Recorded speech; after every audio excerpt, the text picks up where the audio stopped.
Biz hal-hazırda Qax rayonunun ən ucqar kəndlərindən biri olan Sarıbaş kəndindən yollandıq. Təbii gördüyünüz kimi hava da çox güclü yağışlıdır. Yəni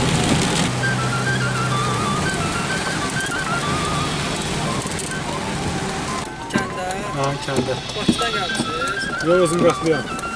Nə sənəd verərsiniz? Sənəd verin.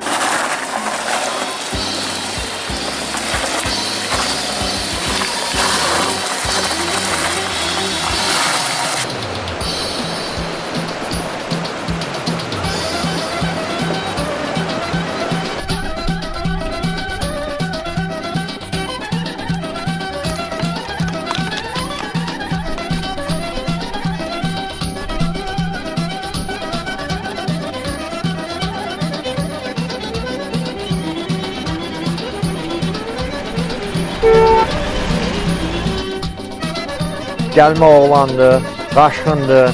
Allah canını sağ eləsin. İndi öz vətənindən, yurdundan düşüb gəlib burada bizdə kömək edir, qoyunçuluğa gəlir.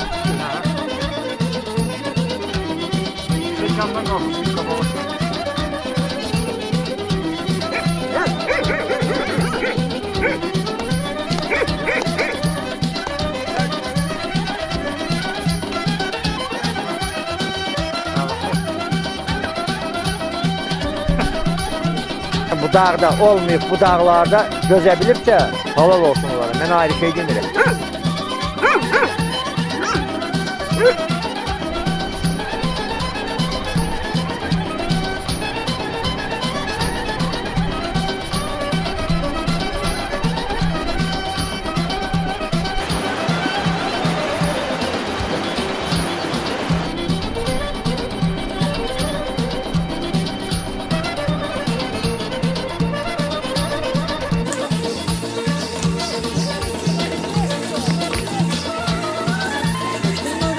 Çəkirəm baba, çəkirəm.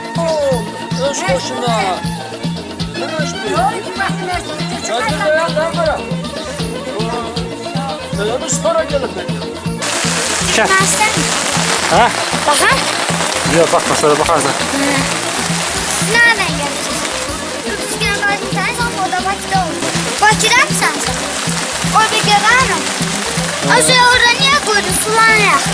Sürülmü götürülmü, səhəlbaşların xilqal. Bu şey var, sürhüllü yeməyi. O ilsulların yoxsa sarıbaşlıların? Sürülmü sürülmü də xilqal səhəlbaşı. Hansı yaxşı pişirirsə,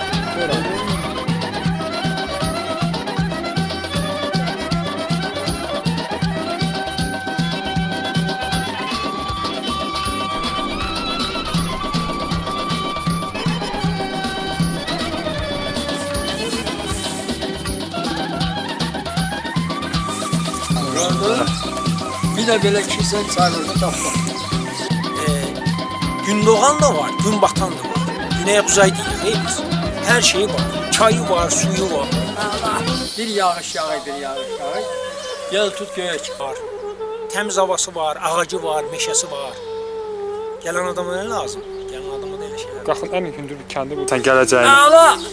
Sen olacak da kent evle bak.